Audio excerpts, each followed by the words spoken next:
Sports prime time on a Sunday night. Hope everybody is feeling right, living well. Hope your brackets are holding up as best they can. It seems like March Madness has been an absolute wreck for everybody over the weekend. That's why I favor gambling over brackets, but this is a personal matter for me. Nonetheless, we're going to talk about some Titans free agency stuff here tonight. I saw an interesting tweet from my buddy John Ledyard about how a position of need can still be added to essentially by any team, but some interesting names that are out there that I think really suit what Tennessee needs. We'll talk about that tonight. We will get to the Isaiah Wilson situation, something that we have not yet talked about. Of course, it was very, we'll take your reaction to Isaiah Wilson getting cut by the Dolphins 3 days into his tenure. I'm sure many of you have thoughts, comments, questions, concerns as it relates to Isaiah, or perhaps you're tired of hearing about him, and that's why we didn't lead with it. It is a Sunday night, so we have the Tennessee Heating and Cooling Heat Check for you as well. We have a lot of good stuff from the weekend in college basketball, who could be nominated for the Heat Check. But first, you got to share the show around on Facebook Live, Periscope, YouTube, and Twitch TV. Retweet this show. If you view with us on Periscope, I've just done the very same. On my iPhone, you can retweet the show in the bottom right-hand corner of your screen. Let your Periscope friends, your Twitter people know that we are live streaming here on a Sunday night. If you view with us on Facebook Live, you can share. You can share now to public. If you are on YouTube, if you are on Twitch, you can let the good people know. All you got to do is hit the share function on YouTube and Twitch TV. Much to discuss here tonight. I see Chris. I see Van, Hal, Real Tony May, Dylan, Ronnie, Steven, Jesse. I see a lot of good people here tonight, and we have much to discuss. So without further ado, let's get the show rolling. Welcome into A to Z Sports Prime Time on a Sunday. I'm your host, Buck Rising, from the DraftKings Sportsbook Studios, and I am proud, as always, to be presented to you by the fine folks at Two Rivers Ford.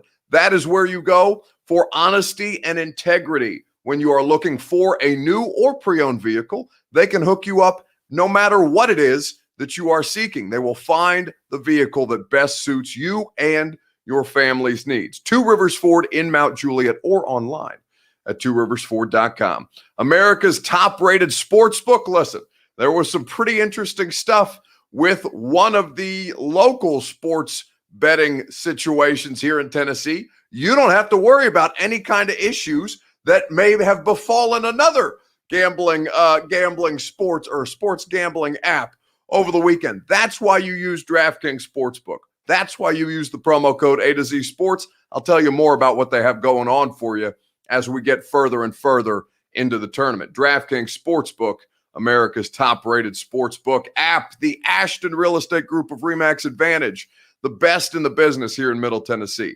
Your dream address without the stress, or sell your home for more with the official real estate agent of the Titans, the Preds, and A to Z Sports Prime Time at GaryAshton.com. Brymac Mechanical, satisfaction guaranteed on each and every one of your HVAC needs. They will hook you up and get you in your comfort zone. It was a beautiful day, beautiful weekend here in Middle Tennessee. You want to make sure that as we get more into the beautiful weather and things start to warm up, that your AC is functioning properly. Okay, here we are tonight with a situation that I found very interesting. So first, I want to get your Two Rivers Ford take, because I was going through Twitter this morning, and John Ledyard, who you guys know, normally a Tampa Bay Buccaneers beat writer would not be as popular in Middle Tennessee as John Ledyard is.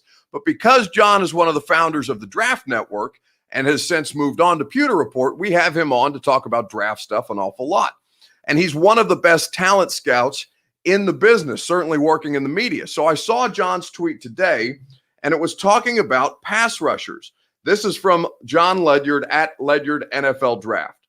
Almost 1 week into free agency, and the formerly great edge defender tier, many of them still waiting for a home. He lists Melvin Ingram, Justin Houston, Ryan Kerrigan, Carlos Dunlap, and Everson Griffin. 5 name brand, historically good pass rushers who are still available out on the free agent market now that we're about a week into this thing. And so it got me to thinking today that the Titans really don't need to be done in free agency unless they think that they're going to be able to secure a player who can back up Bud Dupree and Harold Landry and can provide them adequate depth on the defensive line, on the outside of their defensive formation. They can go out and get one of these guys for pretty damn cheap, given the fact that they're still out there. Some of these guys are taking visits, and they're not really getting a lot of bites. But in a situation like Tennessee, where depth, you saw how important, how far off a cliff you can fall when you don't have guys to back up the dudes who are going to be starting in your defense. This is a year to go out and find that stuff to help bolster your worst position group or your biggest issue area last year, which is the front seven, which is the pass rush. By the way, Ledyard does not include in his name Melvin Ingram, Justin Houston, Ryan Kerrigan, Carlos Dunlap, and Everson Griffin. He does not include Geno Atkins, who was released by the Bengals, and he does not include Jadeveon Clowney, who I think maybe does not, neither of those guys, I think, really factor into, as John describes them, the formerly great edge defender tier, given that Geno's an interior guy and Clowney's, 28. Actually, I don't even think he's 28 yet. If I'm getting ready to turn 28 in July, maybe he's 28. I think Jadeveon Clowney just recently had a birthday. Anyway, I'm lumping Clowney into this group just for the sake of conversation, because I think the Titans can still do some work to bolster their front seven. That's why I want to know your Two Rivers Ford take here on a Sunday night. Who is the best available pass rusher the Titans can still add in free agency? Your Two Rivers Ford take, courtesy of the fine folks at Two Rivers Ford. Of the 5 names, really 7 names, adding Atkins and Clowney, of the 7 names that I just gave you, courtesy of John Ledyard, who do you think is the best option that the Titans can still pursue? Because I think it's clear they're not really interested in paying substantial money for a wide receiver, given what the depth of the draft is looking like at that position, much less so in the edge rushing defensive end, like dominant player market. Wide receiver, man, no more pass rush, says Darius. Listen, Darius, you had 19 sacks last year. Darius, look at me in the eye. You can never have too much pass rush.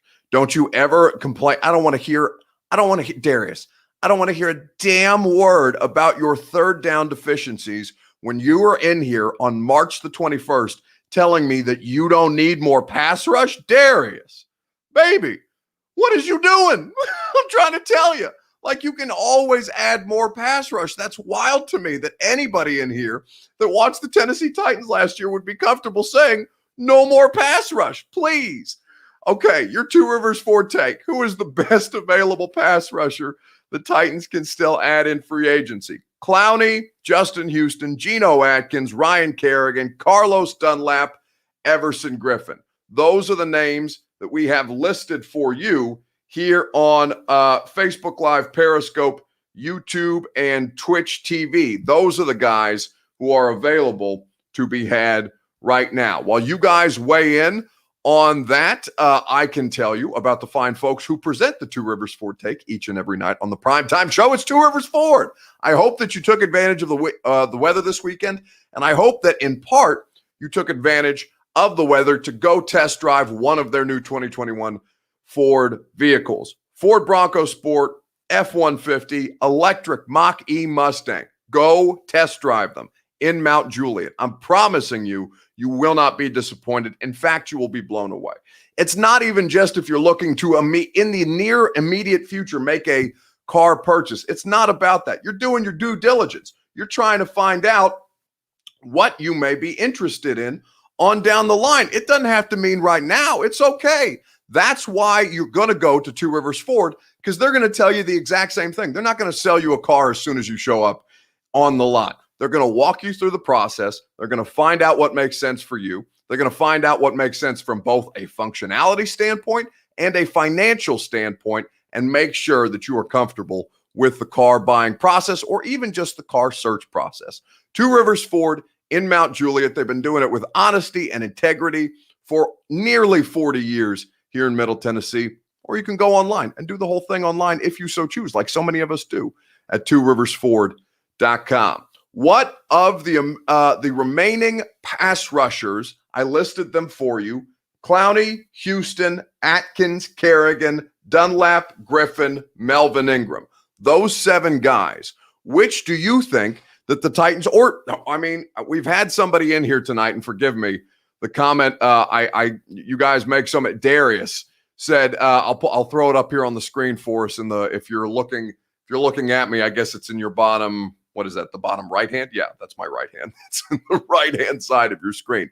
Darius says, wide receiver, man, no more pass rush. Darius, I think you may be absolutely alone in that department, but I'm never going to discourage you guys from commenting. If that is how Darius feels, he is entitled to that opinion. I think that opinion is insane. I think that opinion is asinine. I still love you no matter what, Darius, but you are out of your damn mind if you don't think that this team could use more pass rush after all the problems that you had last year.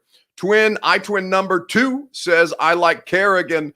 Avery agrees. He also likes Melvin Ingram. Jason Harkey is interested in a little Justin Houston. Billy Scott and Steven Crozio on YouTube says, I don't care if I get criticized, I say Clowney. And I feel like I have been very loud about this throughout the course of the offseason, saying, Clowney's going to take a little longer to get healthy. It's going to be a prolonged offseason again. You don't know what the medicals are going to be like. He's coming off a meniscus tear, on and on and on it goes. But here's the thing. In the time that I have formulated that opinion and said, hell no, don't bring back Jadeveon Clowney, what did the Titans do? They went and found I would argue, the second best pass rusher available on the market this year in Bud Dupree. They went and signed him to a long-term contract, so you got him in the fold, and you have stuff there to build upon. Now, instead of the stuff there to build upon, or really even more of a stopgap last year, instead of that being Vic Beasley, it's Bud Dupree. And you're in a much better position than you were last year, than you were a month ago with the pass rush situation. So Steven and Billy, Kenston says, I would go for Clowney, though. I feel like a lot of people are justified in saying that, but it's all about the financials on Clowney and where he is medically, right? That's the biggest thing. Excuse me as I take a sip. You have to consider where he's at medically, and that it won't just be, it won't happen probably until the end of next month, if it happens even that soon. Remember, it was Kentucky Derby weekend, and I can't remember when the Kentucky Derby got pushed off too, but it was sometime in the middle of the summer. I remember I was out. I left my office for about 30 minutes because I knew the Clowney thing was coming down like that weekend. I'm sitting at a friend's apartment. I literally had just gotten there. I'd been working all day. And as soon as I got there, the Clowney news hit my phone. I think it was Mike Garafolo. And I was like, I got to leave. I got to go home. I got to get ready. I got to write. I got to do all these things.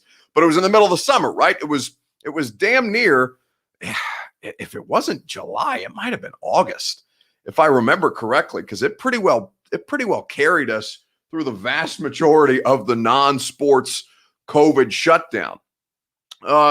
Darius just laughing. It's okay, buddy. I still love you. You're allowed to have your opinion. We had no rush last year, says Matthew Johnson. Well, you didn't have no rush, but you had 19, which is not acceptable. It's always one dude, says El Boogie 808. For the money, Kerrigan. Money doesn't matter. Then Dunlap can play outside or even defensive tackle on passing downs. I agree. Corey Smith would rather have the corner from Pittsburgh. Are you talking about in the draft or like a free agent corner? Because I can't think of the dude coming to mind. He on that dog food box is Chris.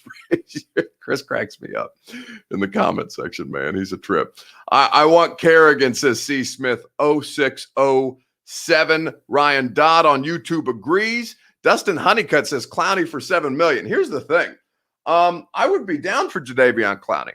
I will let you hear, in fact, from the guy who I think would be my first choice if the money is right. And what I will say to you, Dustin, is now with voidable years, like you just saw with Jayon Brown, where he's saying it looks like a 3-year deal, but it's actually a 1-year deal because of the way that contract is structured at 22 and 23 in the way that Jayon Brown's deal is formulated, they void if he's on the roster basically by Tuesday, the 5th day of the new league year.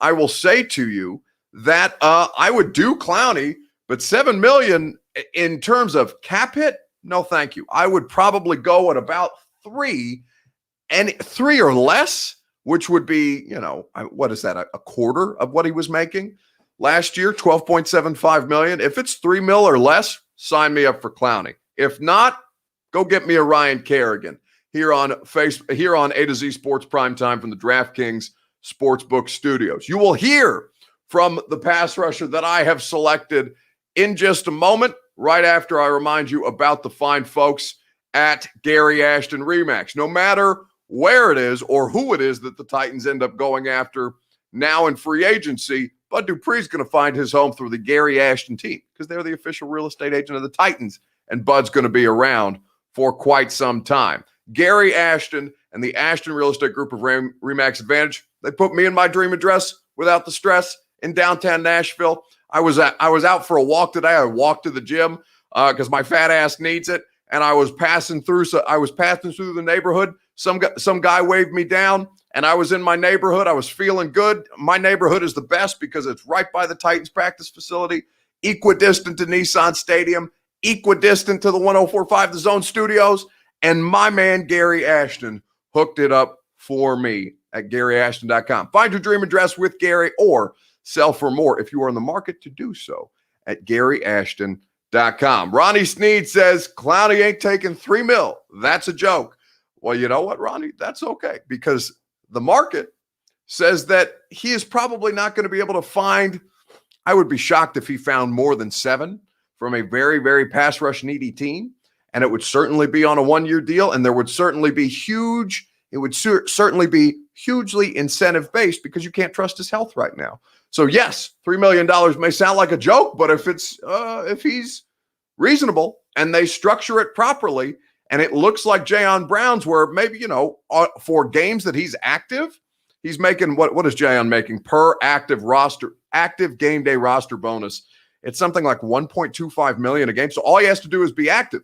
And that's a great way to structure it if you're not sure if the dude is going to be able to play. That's why my first and foremost pick would be Jadeveon Clowney.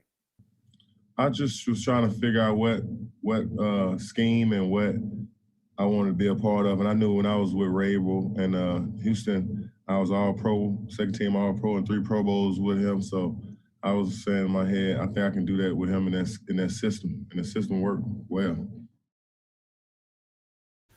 That is the only time that we spoke to Jadeveon Clowney. It's unfortunate because he's a good talker. Excuse me while I take a quick sip. Here on A to Z Sports Prime Time, the money would have to be outrageously low. Honestly, Buck, I think any one of these guys could help this team with the pass rush. Depends on the money, says James Tatum. 100%. And that's why I'm saying I absolutely lowball Jadeveon Clowney. I said that because of possible pride on Clowney's part, that's all, no hard feelings. But no, Ronnie, I'm not taking that. I'm not taking that in terms of hard feelings. It's a good back and forth. You guys can argue. Listen, you guys can shit talk me if you want. You can tell me that my opinions are dumb. We're not taking it personal in here, baby. It's just us having a discussion. But yeah, I mean, to your point, the market's going to be pretty oversaturated with guys like this. Now, Clowney's different. He's a former first overall pick. He's 28 years old. He's got knee problems, and the other guys are in their early to mid 30s. And he probably has at his top, I mean, there's no question, at his top end, if he's right, exponentially more talent, more ability, all manner of things that he could provide to a team that would supersede Ryan Kerrigan, Justin Houston, Melvin Ingram. Who were the other names that we listed?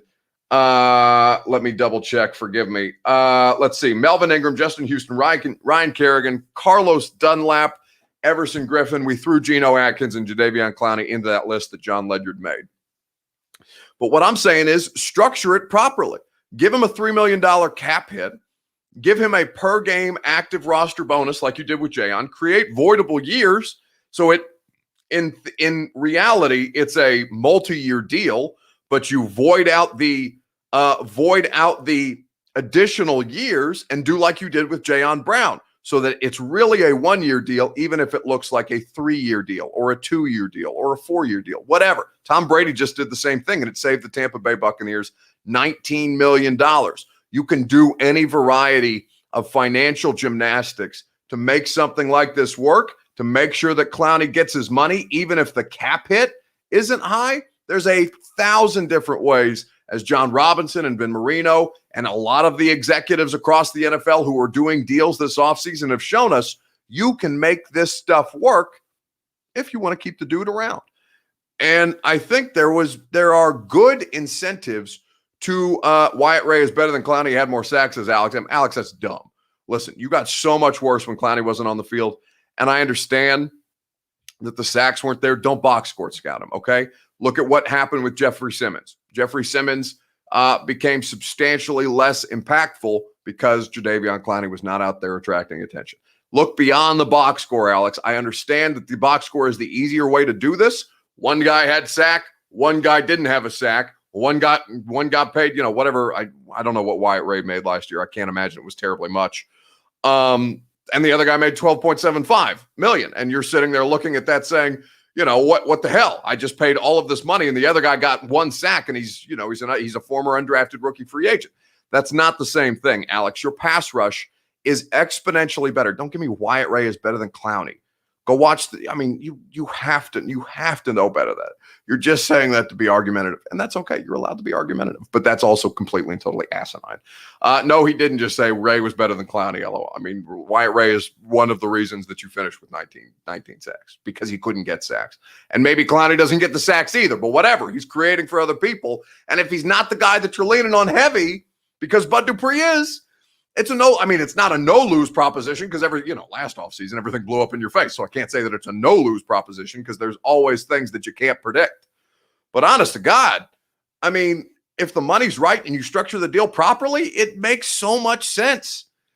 And if not, go get Ryan Kerrigan. I love Ryan Kerrigan. I love Justin Houston. I think that Melvin Ingram, I think Carlos Dunlap, I think Everson Griffin, Geno Atkins, you really don't need him because you have Danico Autry. We just threw him in there for shits and gigs. But, you could do a lot worse than any of those guys as a fourth or fifth option. This is why I think the Titans need to go out and address this further and not rely on the draft. Bolster it as best you can if you can make the finances work. That is what I am telling you, your Two Rivers Ford take, my Two Rivers Ford take, here on a Sunday night. Griffin and Dunlap aren't outside linebackers, Sissy Smith. He's saying they're 4-3 defensive ends. Again, Chris, you're not married to anyone's scheme. The thing that the Titans do is versatility, front multiplicity. That Mike Vrabel says that so much, it should be drilled into your brain. Doesn't matter what the hell it is that what their scheme fit is. You tailor the scheme and deploy them as such. Don't get caught up in that stuff. We are in a position, at least in defensive football, or a time period in defensive football, where you're adjusting formations snap by snap because the offenses are doing so many different things. So you are deploying any number of players in any number of fronts. Sometimes it can get overly complex, as it did for the Titans last year. That can bog down, drink if you've heard this before. In fact, I'll take it. It's not a shot, but I'll drink it because I've heard this before. Communication. I'm drinking mostly because my throat's a little dry, but that's okay. You know what I'm saying? Don't get married to scheme fit. That's Vrabel and Bowen's job. If they don't fit what they want to do, or they can't find a good way to deploy them, don't sign them. But if you can, and if you think you can get creative, don't get married to 3-4, 4-3. You run all manner of different fronts. And yeah, a lot of times you're running 2 down defensive linemen, 2 outside linebackers, but that's not always the case. Basketball has become more and more positionless. Now, football's not going to become positionless. I wouldn't say that at all. But you can do all, especially defensively, you can get all manner of creative with all different types of dudes. Don't get married to just put him out on the edge because he's a 4-3 4-3 defensive end. That's not the way that's done anymore. And if it is, you're behind. Front multiplicity, lots of fronts, not good at any time to simplify, says Tide for Life. Also, that can be so. That was a problem last year. I told you guys that many times. The players did too. Shut up about front multiplicity, says Tyler Musson. Forgive me if I'm mispronouncing your last name. That's not a thing. Don't be playing left outside linebackers at defensive ends that are blocked out of the atmosphere. Tyler, that's what they do. It's okay. Not that specific thing is what they do, but it's not just playing dudes out of position. Tyler, you're not going to play dudes out of position. You're missing the point. Listen to me. Tyler, your one job is to listen. You're here to and kind of watch. I mean, not kind of watch. This is a video show. Your two jobs are to listen and to watch. And thirdly, which is probably more important. So here, let me reprioritize for you. Participate, which we love that you do. Your comments are always welcome. Listen and watch. I'm not saying play dudes out of position. Tyler, stay with me. Okay? Keep up. I'm saying play dudes, sign dudes who you think you can do stuff with. I'm not talking about playing them out of position. Front multiplicity isn't about just playing a linebacker at defensive end or a defensive end at linebacker.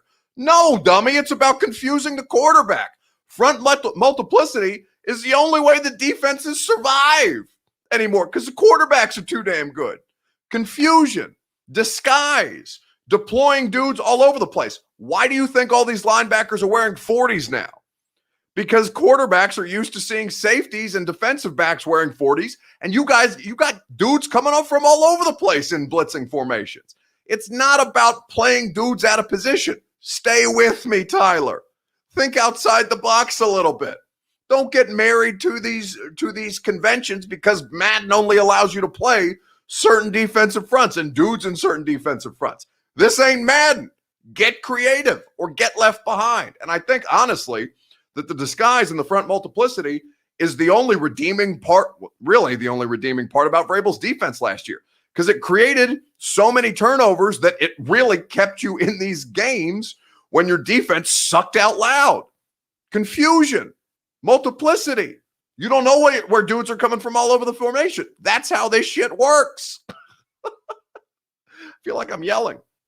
I love you either way. TJ Watt plays defensive end for multiplicity. It happened with Roberson. I'm not talking about Roberson, man. I'm talking about Bud Dupree, Harold Landry, Jeffrey Simmons, Danico Autry. Give a shit about Derek Roberson. Okay, what do I care about Derek Roberson? What did Derek Roberson do last year? Nothing. Go get somebody better. You know? I got you, bro. 34 outside linebackers, 43 defensive ends. Cannot be on the field at the same time period. O-line will dominate. QB will have too much time to pick the secondary apart. That's, okay, great, Brian. I basically just outlined the exact same thing. Stephen A. Rising over here says Juicebox 67. Listen, I would never compare myself to the take God. Okay. I love Stephen A. Smith, not because I care, I care about the stuff that he's saying, but because nobody is better at the performative art of yelling and screaming into a microphone than the take God, Stephen A. Smith. All hail. And listen, Stephen A. Smith gets paid really, really well. If I can make, what is Steve? I think he's making like $10 million a year at ESPN. That's good business for everybody. The fact that Skip Bayless at 69 years old getting offers between Fox and ESPN for $8 million a year, hell yeah, I'd do that shit. Are you kidding me? I mean, I'm the Zone and A to Z. Listen, I'm making two salaries now, so your boy's taken care of just fine. But the fact that those guys can make north of $10 million. Hell yeah, I do the Stephen A. Rising bit. And the good part for you is it's natural. This is just how I am. I just yell and scream, and this is how I get things done. You'll see some nice screenshots in the coming days, Buck, says Buck Ellie. That's good. We appreciate you, buddy. Max Cristiano says Kerrigan has Titan written all over him.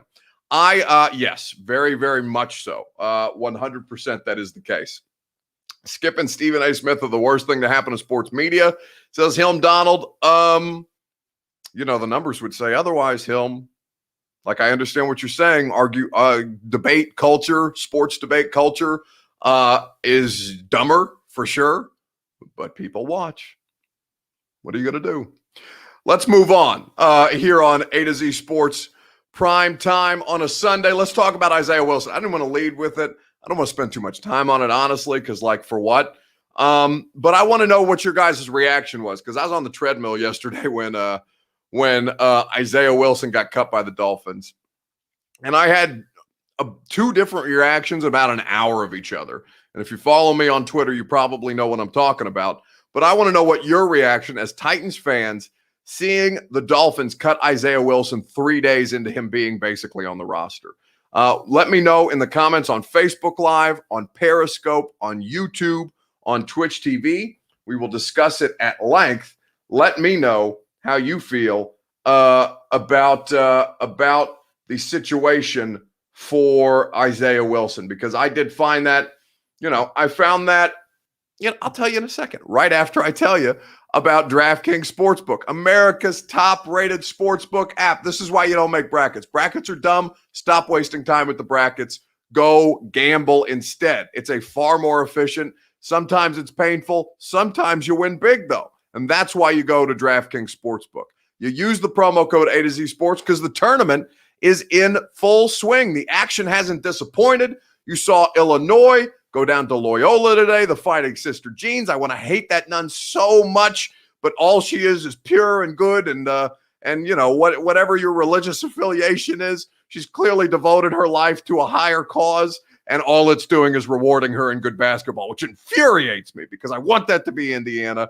And, I haven't done any of the good things that Sister Jean has done in her life. Anyway, DraftKings Sportsbook, America's top-rated sportsbook app, is putting new customers in the center of the action. You bet $1 on any tournament game, and if your team wins, you win $100. It's that simple. Turning $1 into $100 is 100 to 1 odds.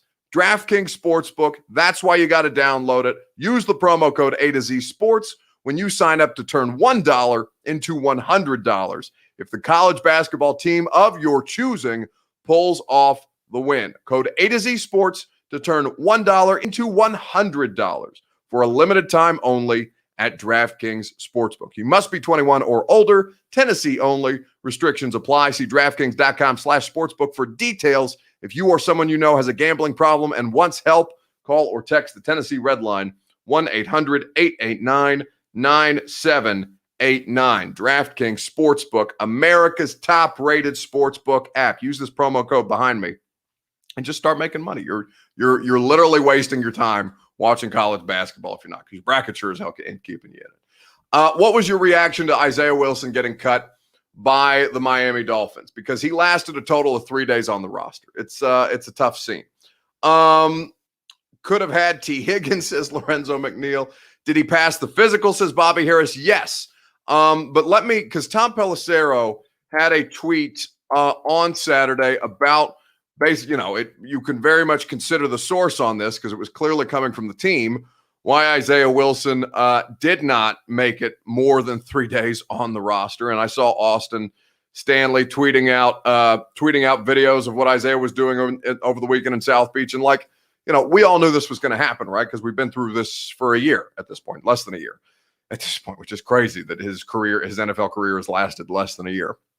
But this is from Tom Pelissero because he did pass the physical, remember. Among the incidents that led to the Dolphins waiving offensive tackle Isaiah Wilson, per sources, he was hours late for his physical. He was late for his onboarding process. He didn't show up for voluntary workouts he had committed to on Thursday and Friday. Team tried to support him, but now moving on. So he did pass the physical, but he was late. He was late for the onboarding thing. He didn't show up when he said he was going to show up, which is all the things that Isaiah Wilson was doing here in Tennessee.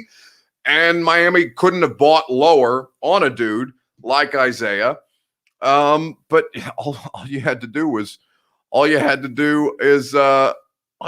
check in with anybody here in Nashville, and they would tell you, yeah, man, this is exactly what's going to happen, and it's only going to get worse because he's in South Beach. Hilm Donald says it's sad. Dude is just wasting talent for opportunities that he would kill for. Ben Boots, forgive me, Ben. I'm going to botch your last name, so I'll just say send Wilson to Green Bay and get him a shrink. I don't think that's happening. Bigger bust than Jamarcus Russell, maybe Leaf, says Alex M. John Bertotti says sad, just sad. Hope someone can get through to him for his life's sake. Tighten up JB on Facebook says I saw a video of him riding in the car with his shirt off, vaping with painted fingernails. Dude, JB, dude, I normally I don't have time to like pre-screen the comments, but one, don't use that kind of language in here. You can get the hell out of my show if you're going to come in here and use that kind of derogatory language. Like, that is completely and totally unacceptable. I don't care how you feel about anybody. That is a term that is, one, probably not yours to use by any stretch of the imagination. Two, don't be a dick. Like, don't use language like that in here. Be better, okay, JB? Like, I appreciate you if you're here supporting the show on a regular basis, but if you're going to support it that way, you can get the hell out of here, man. Like, I've got no time for shit like that. Move on. Be better. Come back when you have, when you're not going to be disgusting that way. Like, what? Sorry, I wouldn't have read the comment, if I'd have more time to Jesus, just don't. I hate that. That really bothers me. Don't use that kind of language in here. I'm not surprised by what happened with him, though, says Ronnie Sneed. No, I agree. Barrett Kendrick says it's hilarious, but we didn't get anything out of it. Except switching seventh rounders is what Barrett means to say. Yeah, you got a draft pick out of it, Barrett. You don't have to pay his salary in future years. If you didn't get Miami to take that salary off your hands, you would have continued to pay it next year and the year after, because you would have been on the hook. If you weren't able to go through the arbitration process and get the hell out of the guaranteed money that you would have to dole out to him, you're on the hook for that. Isaiah Wilson would have continued to affect your salary cap in future seasons. It's not about the draft. I mean, it is kind of about the draft pick, but it's about the money that you're not going to have to pay this guy. That's how you should look at the deal that way. Let's see. Yo, Buck, guess who was on YouTube instead of Periscope this time, says Evan White. Love to see it, Evan. Thank you for consuming us, no matter where you choose to consume us, because we're all over the place. It's you like to see it. Needs guidance, says Corey Smith. A shame that he got a chance in the NFL. So many don't make it to see, and he squandered and mocked the whole ordeal. Seek help, man. It could be bigger than football. I mean, that's basically what John Robinson said when we talked to him about this about a month ago. Like, he kind of laid it out on the line and was like, man, you gotta find what you want to do with your life. John was more eloquent about it than I just was, but essentially, this guy's got to figure out what he wants to be. Yeah, I think again, we put him on the reserve non-football illness list there. I haven't spoken to him since that list got put out. I think we did a lot of work a year ago leading up to selecting him.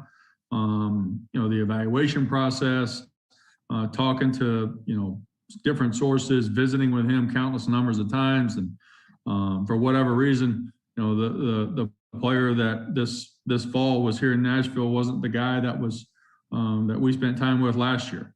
So I think he's going to have to make a determination if he wants to do everything necessary to play pro football, and that's going to be on him. I know what the expectation level is here. It's no different than any other player on the football team. We have a certain standard that we want players to prepare and perform at professionally and as people, and a lot of work to be done there. How do you feel about things at this point? I know you just said you haven't talked to him, but how do you feel about where things stand now, and how close are you to feeling like you have to move on? Yeah, I mean, we'll see. I'm constantly monitoring the situation. We have people that have been in contact with him that I've talked through kind of third party wise, but we'll see how that one goes. I mean, John called it from the jump, and we all knew what was going on. The Dolphins, may or may not have done their homework, but they said, "Hey, we can't buy any lower on what a dude is who's going to be a first round or was a first round talent." And so ultimately, like OG Will Aiken says, I honestly feel bad for Panda. And here's what I'll say, because initially when I saw the news, I reacted in real time, right? And I didn't think about it. I laughed. I didn't laugh out loud, but I laughed on Twitter in the way that I responded to the initial report.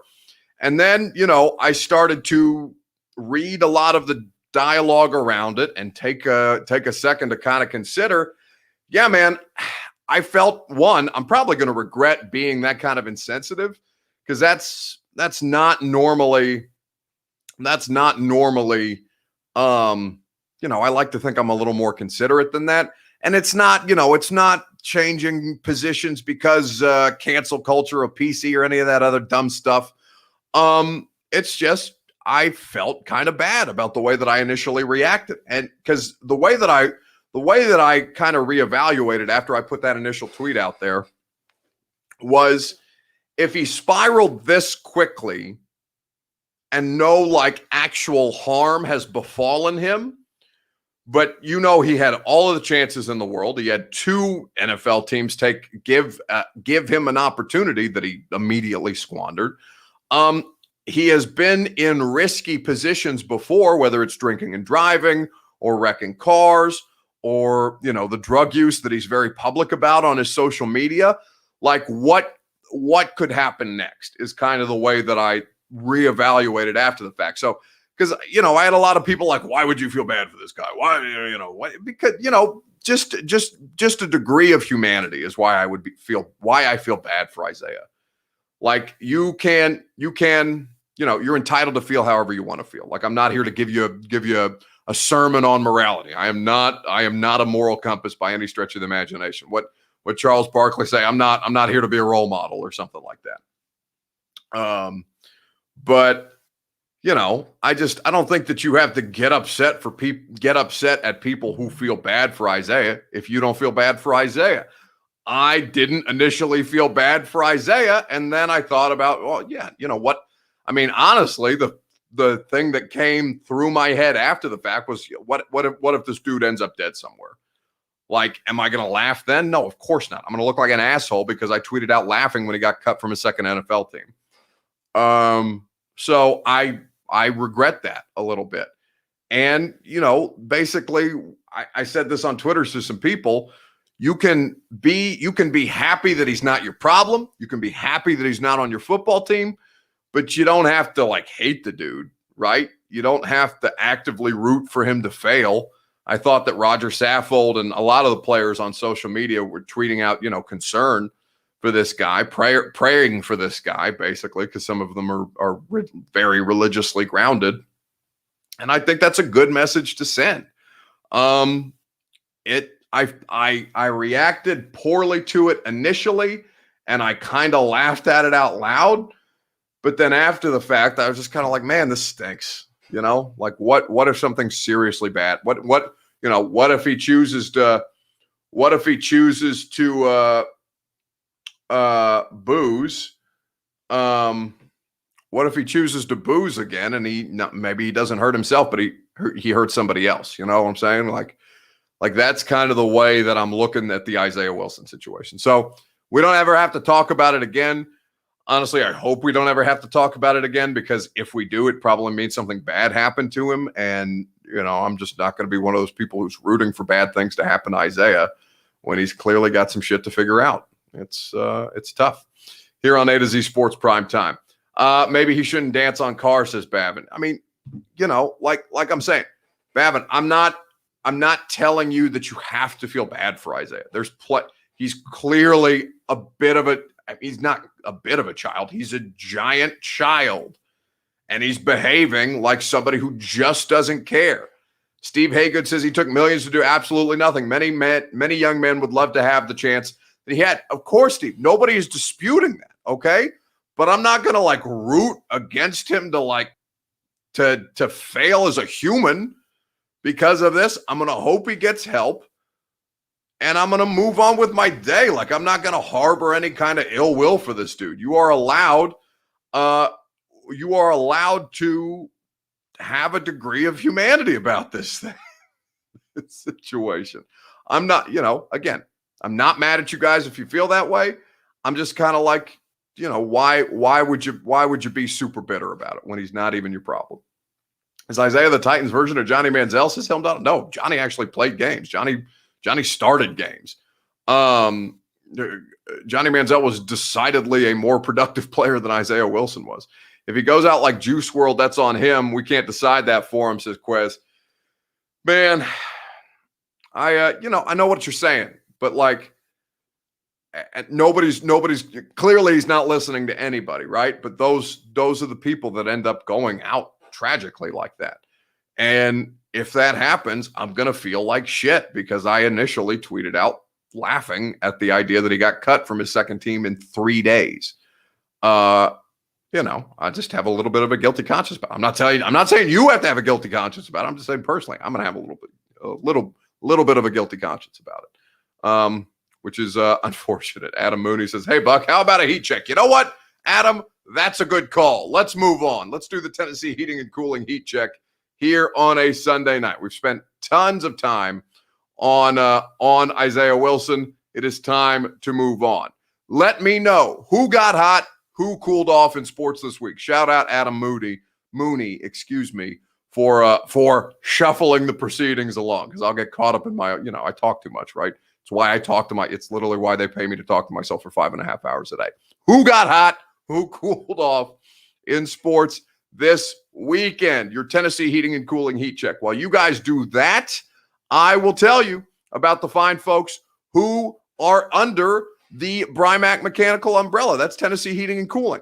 That's because Brymac does commercial HVAC through Brymac. They do residential through Tennessee Heating and Cooling. It all comes under one Brymac Mechanical umbrella. It's all based out of Clarksville. They've got 3 locations that can service the mid-state, not just Tennessee, but Kentucky as well. They will make sure that you get satisfaction guaranteed on all of your HVAC needs, no matter what your HVAC needs may be. Brymac.com, B-R-Y-M-A-K, Brymac Mechanical. Okay, who got hot, who cooled off in sports this week? I'm sure many people are going to say their brackets are ice cold, just a disaster across the board at this point for anybody who, if you had the Tennessee Volunteers, my God, what a disaster that is. And we're not even, I'm only on the radio for an hour tomorrow because we're carrying some of the basketball games. But like Tennessee, I'm going to spend more time on it probably on the 615 Sessions podcast for the absolute flame out that happened there. Unless you have really the only thing that you're leaning on at this point that's going to be consistent is Gonzaga. And given how this tournament has gone, I don't even know that you can probably rely on Gonzaga. They're the best team by a mile. But oh my God, college basketball. You have North Texas in it. You have Loyola again. Who else is in there? A bunch of unconventional schools. Oregon State is making like a little bit of a run. It's crazy to me. Who got hot? Who cooled off?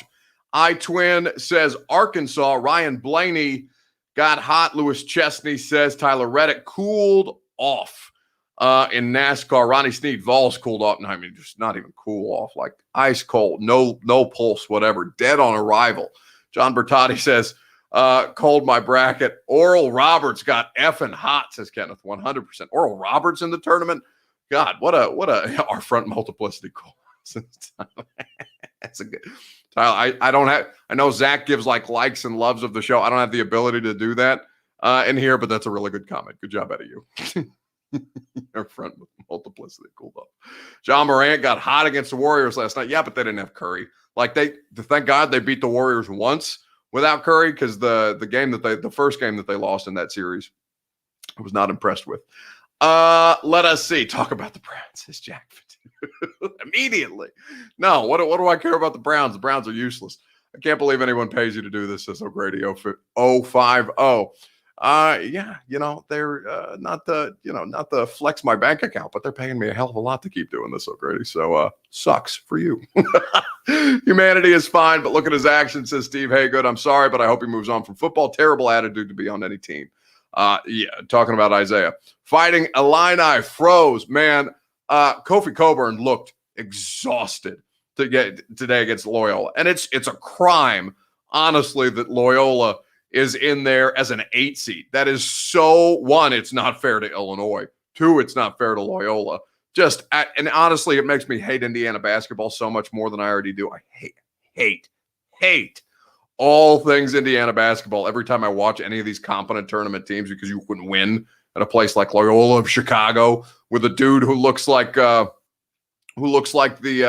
oh God, what's the guy's name from Super Troopers? I'm with the mustache. I'm blanking. He's in Beer Fest 2. You guys know who I'm talking about. I'm blanking on the big man's name for Loyola of Chicago, but he looks like a cartoon character. Buck, I need your job, says Jarrell. Yeah, but Jarrell, if you came for my job, then I wouldn't have my job, and I can't have that. I love you, buddy, but and Godspeed. Krautwig, West Patrick 25 says yes. Farva from Super Troopers, Ramrod. Oh my God, I cannot with Krautwig from Loyola of Chicago. It makes me so upset to watch a team like that advance to the third round of the NCAA tournament. Braun might be out for the season, says Corey D. Jackson. Really, I hadn't seen that yet. Did he get hurt tonight? Philan saying that as well. I haven't had a chance to check my phone, but I saw that Oral Roberts beat Florida to go to the Sweet 16 today.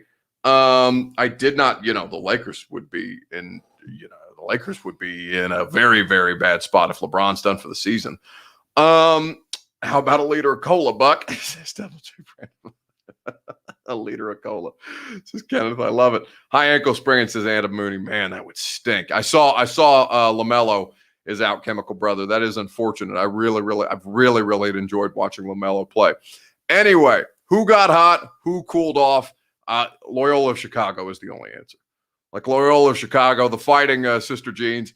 I am a Loyola coach to Indiana. Your feelings, says Wes Patrick. I mean, honestly, Wes, I don't know if Wes specifically is a Vols fan. I think you guys understand, as many of you as Vols fans, how I feel about my basketball program. You guys feel about your football team. It doesn't matter who's going to be coaching Indiana. They're going to get fired in 3 years. I'm going to hate them after 2. I'm going to hate them after 2.5, and it's just going to become poisonous. I mean, this is the state of Indiana basketball. I want Nate Oates. Honestly, you know what? No, I don't want Nate Oates. I don't want Porter Moser of Loyola. I want Rick Pitino because he's going to win a championship. It's going to be fantastic for the year that he's there. They're going to void it out in 5 when he goes down in some massive scandal, but at least I will have winning basketball in my life. Give me Rick Pitino and all of the heartbreak that will result after the fact. That's the only thing that I want. I like Heupel, so can't relate, says Evan White. I mean, Godspeed. Honestly, Evan, it's just, I appreciate the optimism about Josh Heupel. By the way, we're going to talk about Vols football this weekend, spring practice. Tentatively scheduled to begin on Tuesday. So we will look forward to discussing that and position groups with you. Buck, you're from Indy, says Max Cristiano. I'm from, long story short, my family is from Evansville. I am half Egyptian. I have lived all over the place. My parents came back from the Middle East to have me in Evansville, Indiana. So technically my hometown, even though I didn't spend the majority of my life there, is Evansville, Indiana. Yes. We talking Vols on Tuesday, says Evan C. White. Yes, we are talking Vols on a Tuesday. We're going up on a Tuesday.